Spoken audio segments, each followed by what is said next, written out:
아멘. 우리 하나님께 영광의 박 돌려드리겠습니다. 예, 오늘 찬양의 가사가 하나님이다라고 하는 이름만 들어도 여러분 가슴이 설레이지 않습니까? 예, 우리 한번 좌우에 계신 분들 한번 서로 인사하면 좋겠습니다.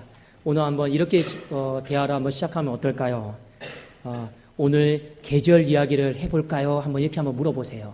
오늘 계절 이야기를 해볼까요? 예. 이 계절 이야기를 물으니까 여기가 예배당이 아닌 것 같고 찻집인 것 같은 그런 느낌도 들지 않습니까? 그리고 우리 이렇게 한번 대답해 봅시다. 겨울이 지나고 봄이 왔네요.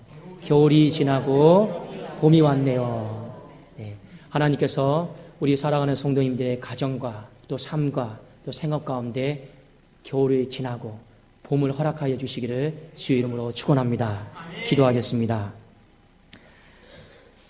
하나님 아버지 감사합니다. 이제 추운 겨울이 다 지나가고 어둠에 있던 것들이 이제 땅을 뚫고 나와야 될 만물이 소성할 시기인 줄로 믿습니다. 하나님 계절의 흐름처럼 우리도 하나님 어둠의 모든 것들을 벗어버리고 빛으로 나오게 하여 주시옵소서.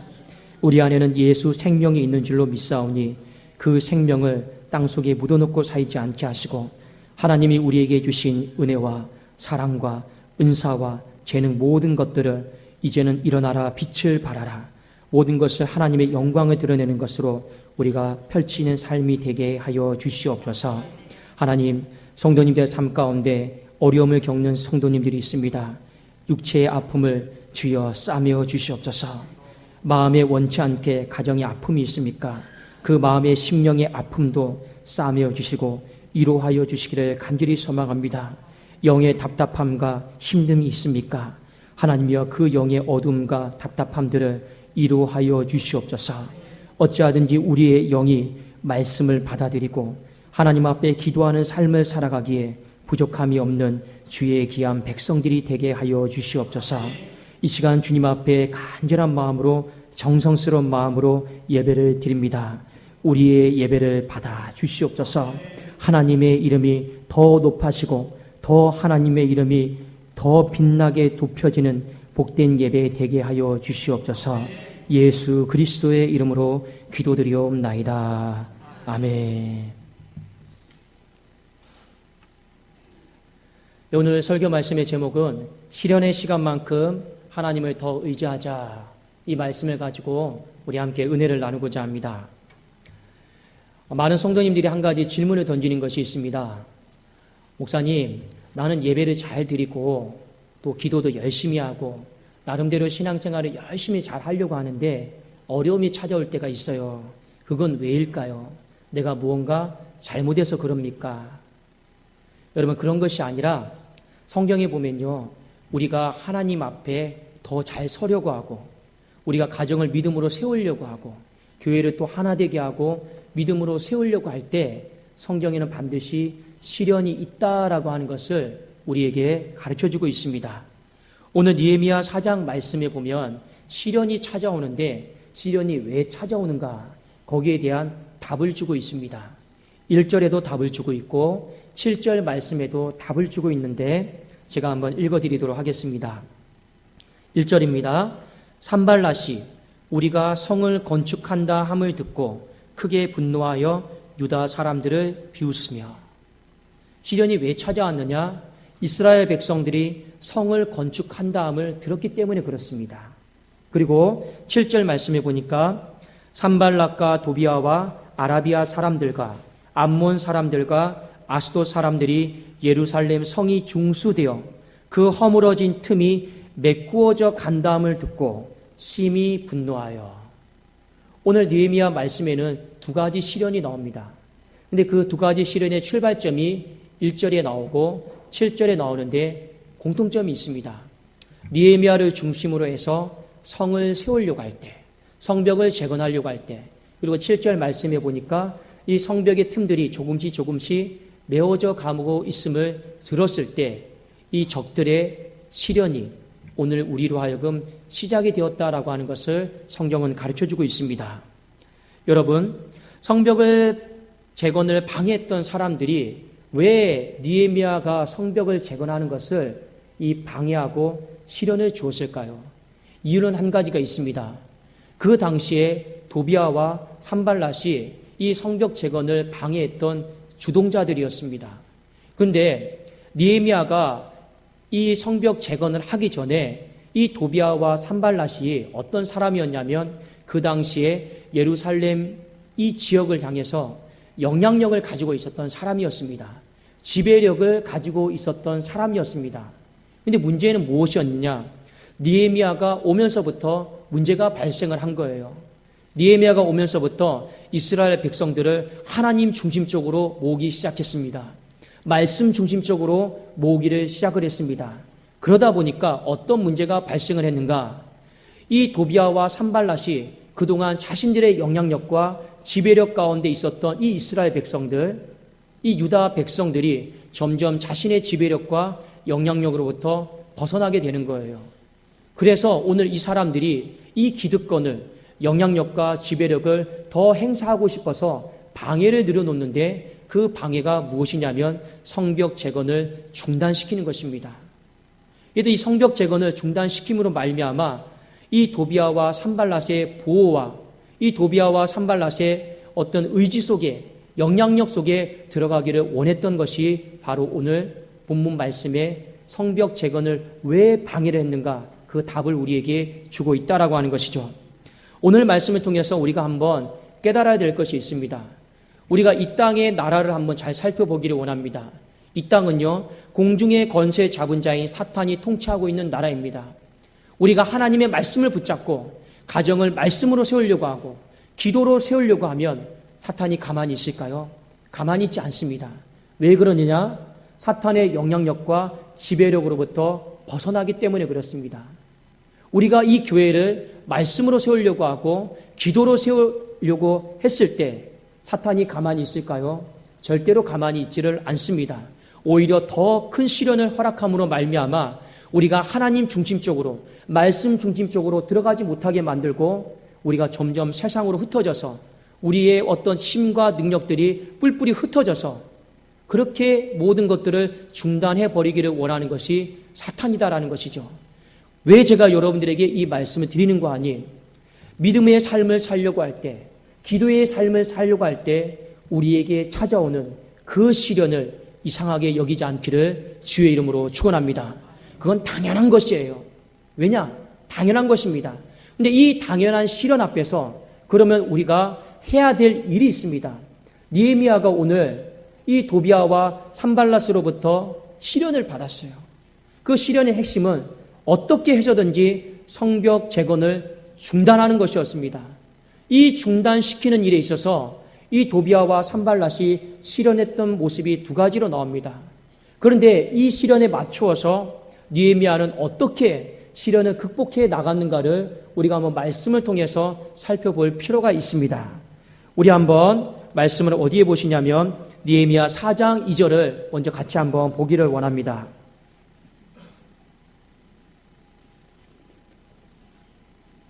같이 한번 우리 읽어볼까요? 시작.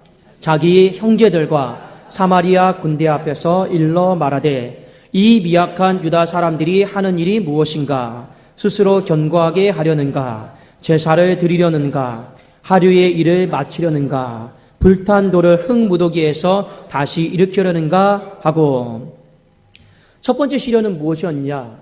이스라엘 백성들의 이 정체성에 대해서 이 조롱하고 업신여깁니다. 뭐라고 이렇게 말을 하고 있습니까? 이 미약한 유다 사람들. 이 미약한 유다 사람들. 그리고 이 말을 어떻게 지금 산발랏이 하냐면 사마리아 군대를 다 대동해서 이 말을 하고 있는 거예요. 지금 이스라엘 백성들은요, 군대도 없습니다. 자신들을 스스로 보호할 힘과 능력도 없습니다. 겨우 지금 느헤미야를 통해서 신앙 하나로 똘똘 뭉쳐가지고 지금 이대한 성벽 재건의 일을 하고 있는 것이죠. 그런데 오늘 이 산발랏과 도비아가 하는 말이 무엇입니까? 너희들은 보잘것없는 사람들이다. 미약한 사람들이다. 형편없는 사람들이다. 지금 자꾸만 정체성에 대해서 자존심을 건드는 이렇게 말을 하고 있습니다. 오늘날로 표현하면 이런 표현입니다. 가방끈도 짧고 배움도 없고 힘도 없고 재력도 없는데 근데 우리는 힘도 없고 재력도 없고 많이 부족해요. 근데 우리 신앙의 사람들은 어떻게 합니까? 하나님 한 분 의지하면서 무언가 내 가정을 일으켜 보려고 하고, 교회도 우리는 세워보려고 하고, 내 직장과 생업도 우리는 다시금 재건해 보려고 할 때가 많이 있습니다. 여기에 계신 분들 중에서 힘이 있고 능력이 있는 분도 많을 줄로 압니다. 그러나 우리 어려운 때를 살아가면서 우리에게 무슨 힘이 있고 우리에게 무슨 능력이 있겠습니까? 저도 그래요. 힘도 없고 능력도 없고 많이 배우지도 못했습니다. 그러나 한 가지 제 안에 일어나고자 하는 소망이 있다라면 하나님 한 분만 바라보면서 하나님 저에게 허락해 주신 이 교회를 믿음으로 잘 세워보겠습니다. 이 믿음 하나만 가지고 우리가 가정을 세워보려고 하는 것이고 이 믿음 하나 가지고 교회를 세워보려고 하는 것 아니겠습니까? 그런데 세상에 있는 사람들이 하는 말이 무엇입니까? 이 미약한 사람이 무엇을 하겠냐라는 겁니다. 이 미약한 사람이 도대체 할 수 있는 것이 무엇이 있겠느냐? 이 업신여김과 조롱 섞인 말을 했을 때 느헤미야와 이 성벽을 재건했던 사람들이 얼마나 마음속에 낙심이 되고 의기소침했겠는가? 그것이 바로 오늘 첫 번째 시련이었습니다.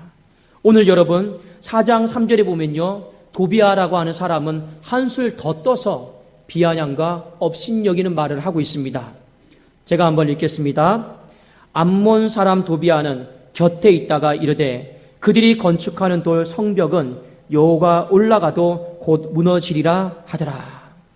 미약한 사람들이 만든 그 완성품, 여호가 성벽에 올라가면 여러분 와르르 다 무너지는 것처럼 그 완성품이 보잘것없다라는 거예요. 저는 이 말씀이 너무나도 잘 이해가 되고 공감이 되는 말씀입니다. 왜 그러냐면 우리는 힘들게 어려운 삶의 문제를 놓고 하나님 앞에 기도할 때가 있습니다. 우리는 그 기도의 응답을 받았을 때 이건 하나님의 역사하십니다. 하나님의 일하십니다. 우리는 그런 마음 속에서 감사하고 있는데 이 기도 제목을 때로는 믿지 않는 부모님에게, 믿지 않는 다른 사람들에게 나누면요, 콧방귀를 낄 때가 많이 있습니다. 그게 뭐 대수라고, 그거 뭐 우연이지, 그거 나도 그런 경험들 많이 있어. 우리는 그런 비아냥과 조소 섞인 말을 듣고 살 때도 굉장히 많이 있습니다. 어떤 의미일까요? 미약한 사람들이 그냥 만든 완성품도 다 볼품없다라는 것이죠. 그러니까 이 말을 들었을 때 얼마나 느헤미야와 유다 백성들의 마음속에는요, 마음이 낙담이 되었겠냐라는 것입니다. 실제로 이 말이 더 힘들고 낙담이 되었던 이유가 있습니다. 왜 그러냐면 에스라 시대 때 나름대로 성벽을 재건해 보려고 했었어요. 그런데 그때도 이 사람들이 똑같이 시련을 줍니다. 미약한 백성들이 용 쓰고 있네. 해도 뭘 하겠다라고. 어차피 해도 안 될 거야. 그래도 실제로 이 사람들이, 유다 백성들이 낙심을 해가지고 성벽 재건을 하는 것을 중간에 포기해버렸던 기억이 있어요. 그리고 여러분 오늘 말씀해 보니까 이 벽돌을 쌓는 돌이 4장 여러분 2절에 뭐라고 나와 있습니까? 불탄 돌을 흙무더기에서 다시 일으키려는가, 이렇게 나와 있잖아요. 지금 이 사람들이 벽돌이 준비되어 가지고 성벽을 쌓는 것이 아닙니다.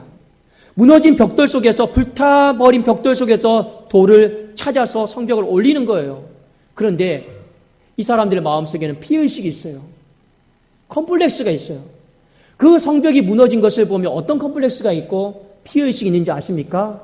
BC 586년에 바벨론이 침투해서 아무런 힘도 쓰지 못하고 이스라엘이, 유다가 그냥 와르르 무너진 거예요. 이 패배감이 그 벽돌을 보면서 상기되고 떠오르는 것입니다.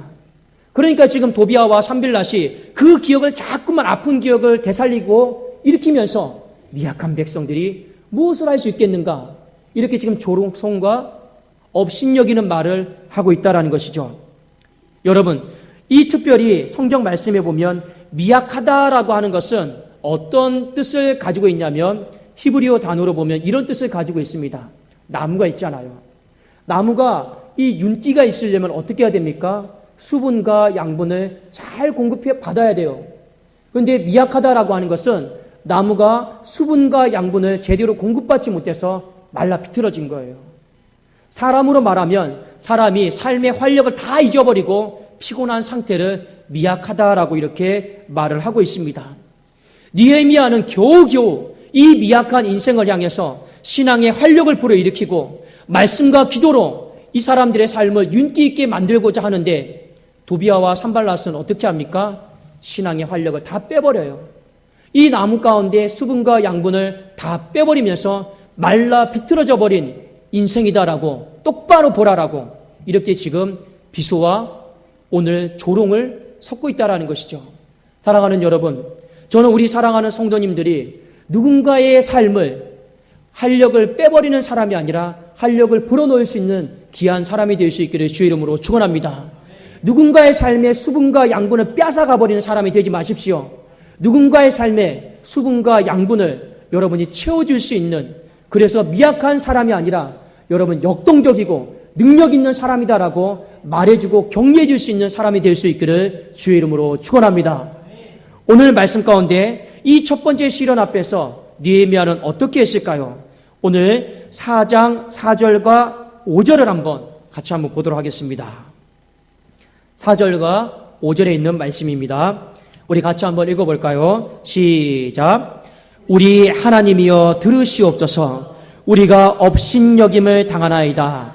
원하건대 그들이 욕하는 것을 자기들의 머리로 돌리사 노략거리가 되어 이방에 사로잡히게 하시고 주 앞에서 그들의 악을 덮어두지 마시며 그들의 죄를 도말하지 마옵소서. 그들이 건축하는 자 앞에서 주를 노하시게 하였음이니라 하고, 느헤미야는요 이 업신여김과 조롱을 당했을 때 감정적으로 대응하지를 않고 어떻게 했습니까?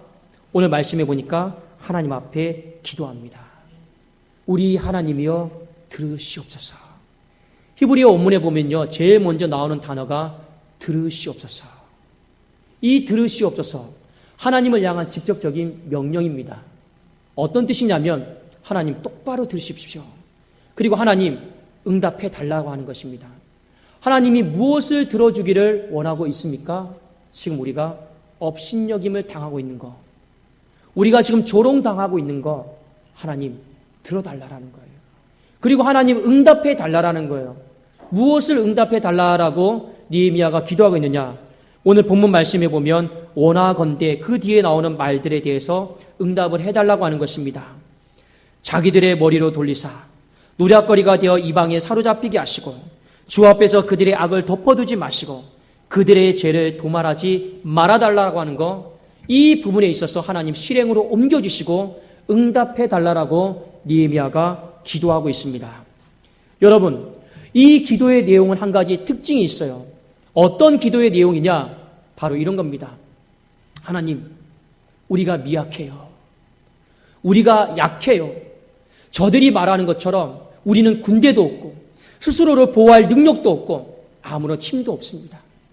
저들이 우리에게 업신여김 말을 해도, 조롱 섞인 말을 해도 우리는 대응할 만한 아무런 힘도 없는 것이 우리의 현실입니다. 그러나 하나님, 우리는 하나님을 의지하는 백성 아닙니까? 하나님을 의지하는 백성은 위대한 백성 아닙니까? 우리가 믿고 있는 하나님은 위대하신 하나님 아니십니까? 위대하신 하나님, 우리의 업신여김과 수치를 그냥 지나가지 마시고 그 다음에 어떻게 해달라고 하는 것입니까? 갚아달라고 하는 것입니다.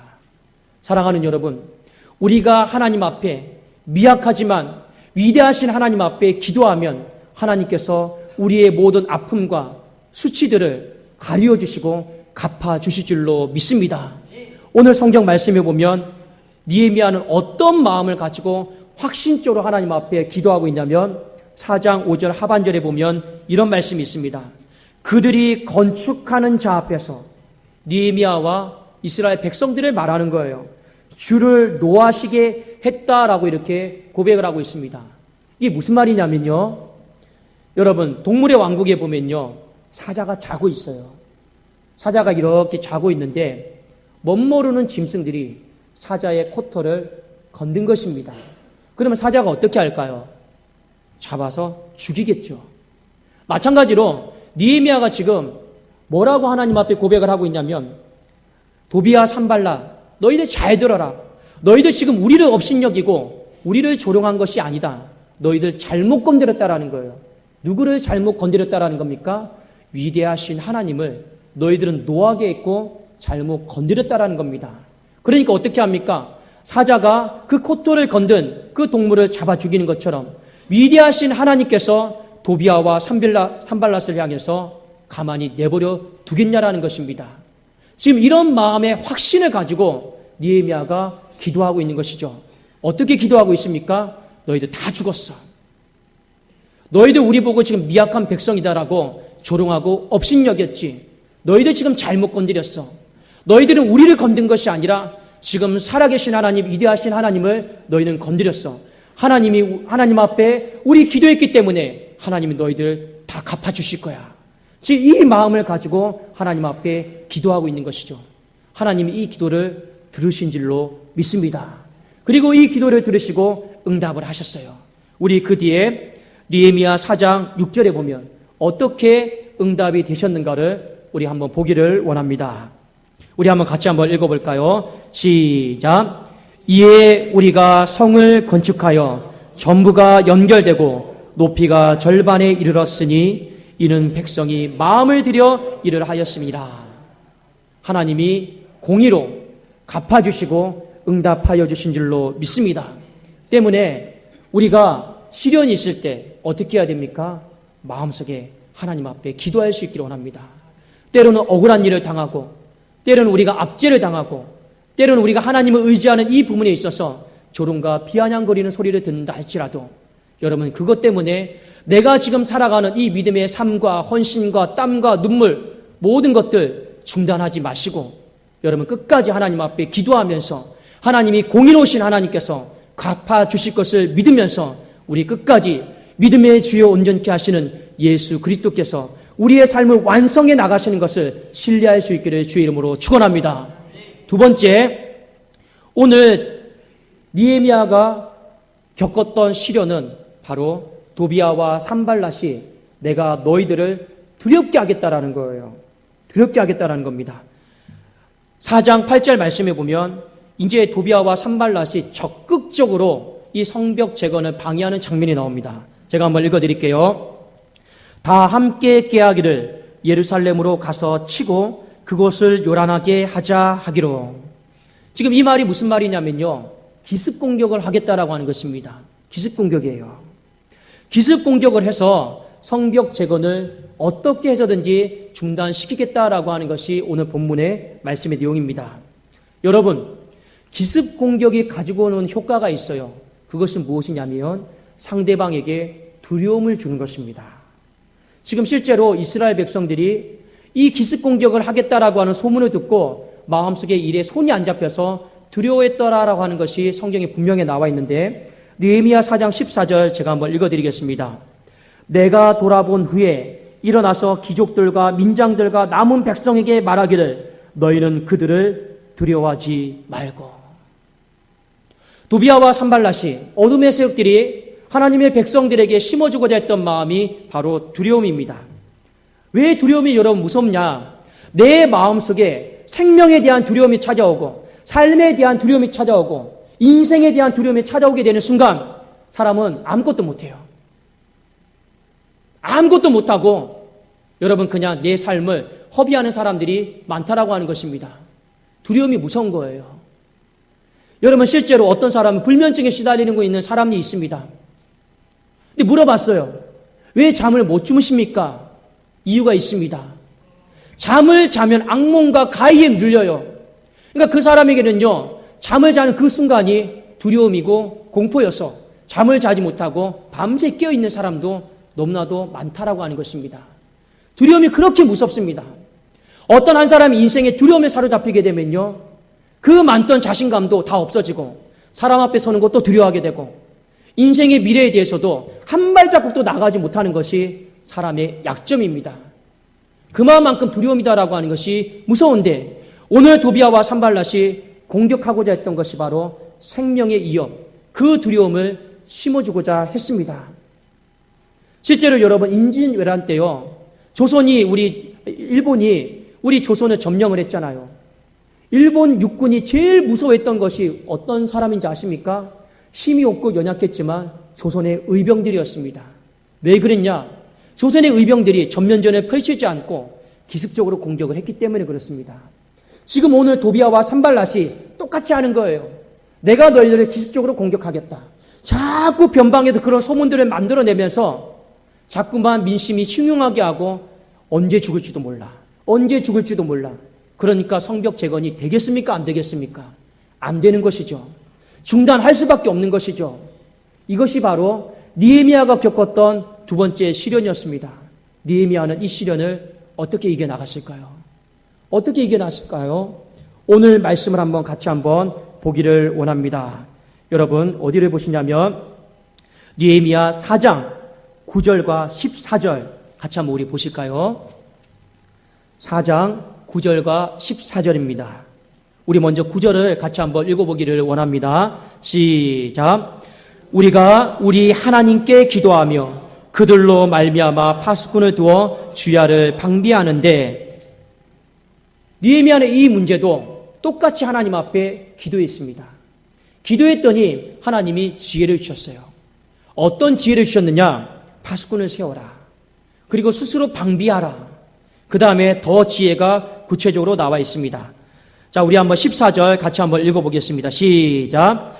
내가 돌아본 후에 일어나서 귀족들과 민장들과 남은 백성에게 말하기를 너희는 그들을 두려워하지 말고 지극히 크시고 두려우신 주를 기억하고 너희 형제와 자녀와 아내와 집을 위하여 싸우라 하였느니라. 느헤미야가 이 두 번째 시련의 문제를요, 기도로 풀어나갑니다. 기도로 풀어나가면서 하나님이 지혜를 주셨어요. 백성들의 모든 사람들에게 한 명도 예외 없이 손에 칼과 창과 활을 다 쥐어줘라. 여러분, 왜 칼과 창과 활을 하나님이 다 쥐어주라라고 말씀했을까요? 하나님이 기도하면 지혜를 주실 줄로 믿습니다. 왜 그랬느냐? 그래도 이스라엘 백성들이 한 손에는 벽돌 들고 있고 한 손에는 칼과 창과 활을 들고 있으면요, 무엇이 유익하겠습니까? 최소한 나는 갑자기 기습적으로 죽지는 않는다라고 하는 안도감이 있을까요? 없을까요? 언제 어디서 찾아온다 할지라도, 언제 어디서 적들이 기습적으로 공격을 한다 할지라도 내 손에 칼이 있잖아요. 내 손에 창이 있잖아요. 내 손에 활이 있잖아요. 그러니까 최소한 여러분 기습적으로 죽지는 않는 거예요. 내가 갑자기 죽지는 않는 거예요. 기도하니까 하나님이 지혜를 주셨어요. 그래서 오늘 느헤미야는 이 칼과 창과 활을요, 하루 종일 24시간 벗지 말라고 했습니다. 제가 한번 읽어드릴게요. 17절과 23절인데 성을 건축하는 자와 짐을 나르는 자는 다 각각 한 손으로 일을 하며 한 손에는 병기를 잡았는데, 얼마나 이 사람들이 지금 힘든 여건 속에서 성벽 재건을 했는가를 보여주고 있습니다. 두 손 가지고 지금 성벽 재건한 게 아니고 한 손에는 벽돌 잡고 한 손에는 무기 잡고 그렇게 한 거예요. 그 다음 23절에 보니까 나나 내 형제들이나 종자들이나 나를 따라 파수하는 사람들이나 우리가 다 우리의 옷을 벗지 아니하였으며 물을 기르러 갈 때에도 각각 병기를 잡았느니라. 하나님이 그렇게 하라고 시키신 거예요. 그런데 문제는 무엇이냐? 내 손에 병기가 있으니까, 칼과 창과 활이 있으니까 내가 갑자기 죽지는 않겠구나, 기습적으로 죽지는 않겠구나 했는데 문제는 뭡니까? 두려움이 있어요, 없어요? 그래로요. 두려움이 여전히 있단 말입니다. 왜냐? 기습적으로 죽지는 않지만 적과 맞닥뜨려 내가 싸우게 되었을 때 내가 이길 수 있는지 없는지는요, 그건 별개의 문제인 거예요. 거기에 대한 또 두려움이 있습니다. 근데 느헤미야는요, 이스라엘 백성들에게 기도하면서 이렇게 말합니다. 뭐라고 이야기를 하느냐? 사람을 두려워하지 말자. 환경을 두려워하지 말자. 왜 그렇게 이야기합니까? 오직 여호와 하나님만을 두려워하자. 크고 두려우신 하나님만 두려워하자라고 오늘 외치고 있습니다. 왜 그러느냐? 크고 두려우신 하나님이 우리를 위하여서 싸워 주실 것이기 때문에. 오늘 여러분 성경 말씀 어디를 같이 함께 보기를 원하느냐? 느헤미야 4장 20절 한번 우리 같이 한번 볼까요? 느헤미야 4장 20절입니다. 자, 우리 같이 한번 읽어보겠습니다. 시작. 너희는 어디서든지 나팔 소리를 듣거든 그리로 모여서 우리에게로 나오라. 우리 하나님이 우리를 위하여 싸우시리라 하였느니라. 나와 있죠. 느헤미야가 이스라엘 백성들의 기도하면서 내놓은 해결책이 무엇입니까? 사람을 두려워하지 말고 환경을 두려워하지 말고 위대하신 하나님, 크고 두려우신 하나님을 우리가 두려워하자. 그분이 우리를 위해서 친히 싸워주실 것이다. 이 말씀의 배경은 어디에서 나왔냐면요, 출애굽기 14장에서 나온 것입니다. 출애굽기 14장 13절에서 14절에서 인용한 말씀입니다. 이스라엘 백성들이 광야 한복판에서 앞에는 홍해가 있고 뒤에는 애굽의 군사들이 있었습니다. 그들이 마음에 두려워서 요란하고 있었습니다. 이러지도 못하고 저러지도 못하고 요란하고 있을 때, 두려움에 사로잡혀서 우리는 다 죽었다라고 했을 때 하나님이 모세를 통해서 하신 말씀이 무엇이냐? 모세가 백성에게 이르되 너희는 두려워하지 말고 가만히 서서 여호와께서 오늘 너희를 위하여 행하시는 구원을 보라.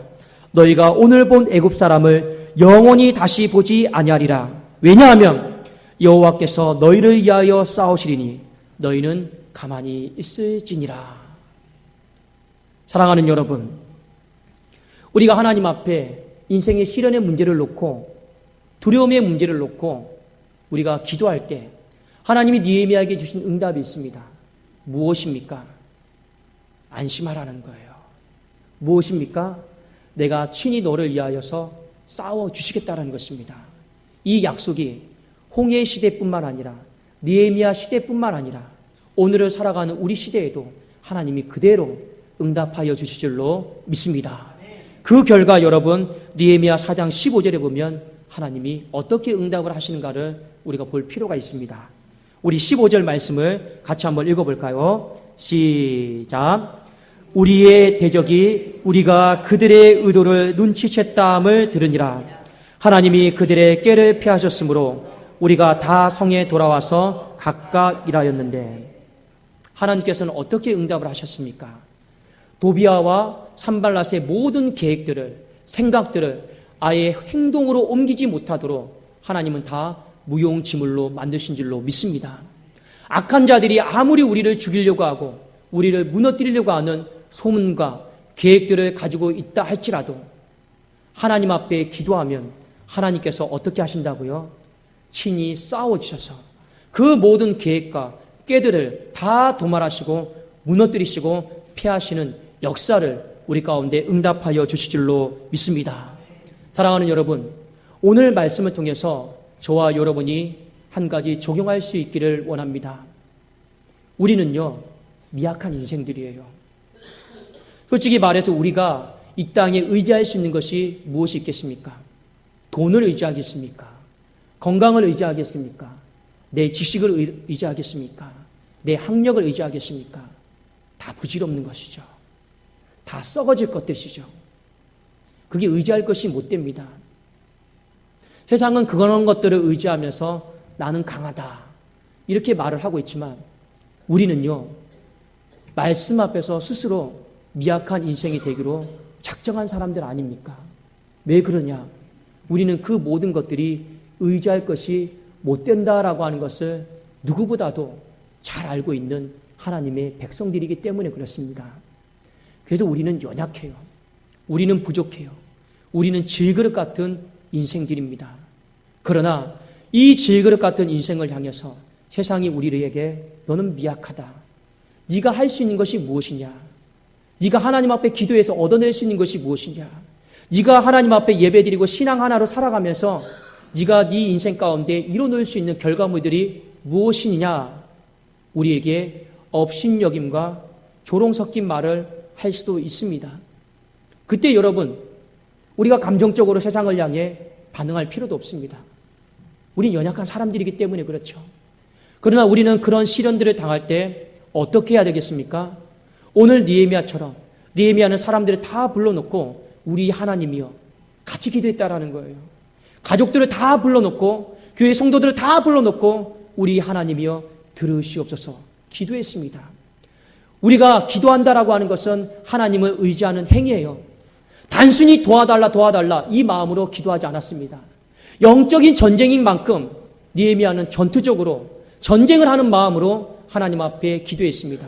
어떤 마음으로 기도했습니까? 하나님이여, 우리가 업신여김을 당하고 있습니다.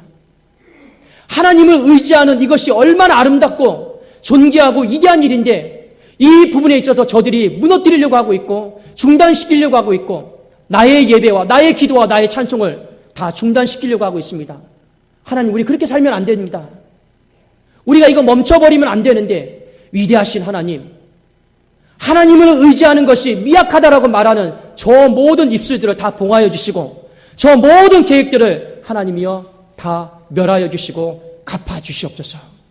저와 여러분이 그렇게 기도할 수 없겠습니까? 우리가 그래도 하나님 믿고 의지하는 사람인데 우리가 그렇게 그 정도로 기도할 수 없겠냐라는 것입니다. 느헤미야는요, 그 마음으로 하나님 앞에 의지하고 기도했습니다.